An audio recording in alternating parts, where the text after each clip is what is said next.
What the fuck? Swinging a corner with maximum efficiency isn't an easy task. It involves mechanics, game knowledge, and practice. So let's break down how to peek in a way to make your enemies cry and report you for walls. I have an acronym to get the perfect peek every single time. SACS. Let's break down each element of SACS and create the perfect swing. Space. For some reason, I watch people peek from a position where they're making out with the wall. The wall is not your girlfriend. You need to think of it like your attractive cousin. Give it some space or bad things will happen. You should be away from the wall. The reason for this is a perspective reason. When you're peeking, the enemy is going to see you before you see them. You also want to give yourself some horizontal space for the swing. Counter-Strike has momentum. You are not moving at full speed right away whenever you start moving.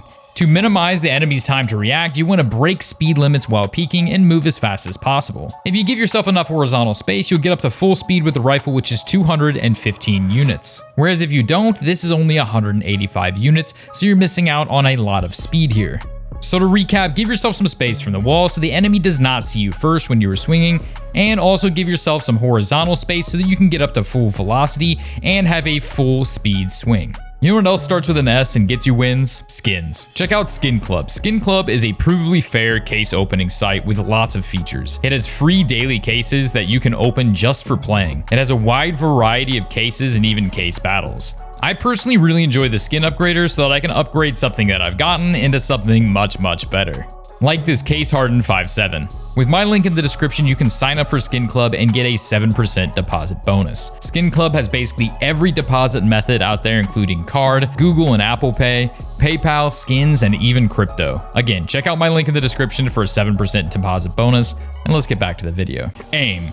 Peeking perfectly without aiming correctly is about as useless as a crochet condom. What you want to do is pre-aim where you expect the enemy to be, as if you have wall hacks. This will allow you to have minimal aim correction as you swing the corner. Just ask yourself, what is better?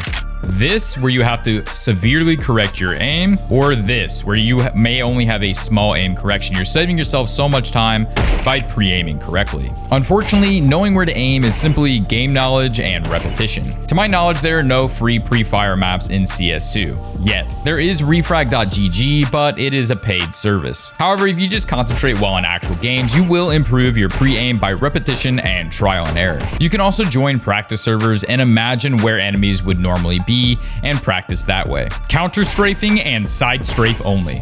The C and the S in SACS go hand in hand, so I'll explain them at the same time. As I mentioned before, there is momentum in Counter-Strike. You don't just magically stop when you release your movement keys. This means your weapon is not accurate right away either, but you can counter-strafe. The idea is that you counter your previous strafe with a fast strafe in the opposite direction.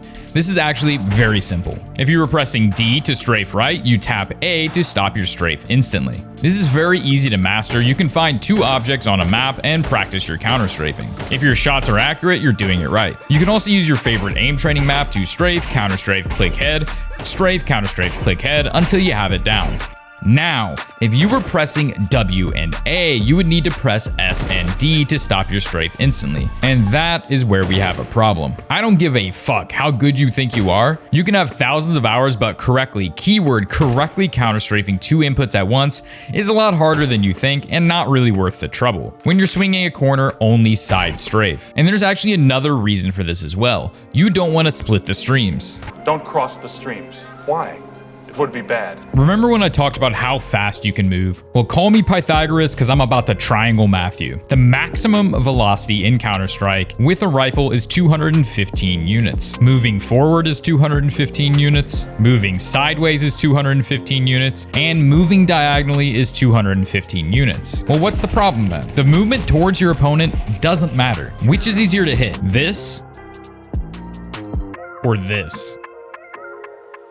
So when you're moving diagonally, you're actually lowering your maximum speed vertically and horizontally to 152 units. So you're moving slower from the perspective of your opponent. So you're adding a degree of complexity to the peak for yourself because of counter-strafing that just doesn't matter to the enemy. There's no reason to make it harder than it needs to be. That's what she said. Now, guys, you can use your giant sacks to be able to peek the enemy. I didn't really talk about jiggle peeking or other peeking mechanics. Maybe that's for another video. Make sure to like, comment, and subscribe. Let me know what you think about these videos and what I could have done better.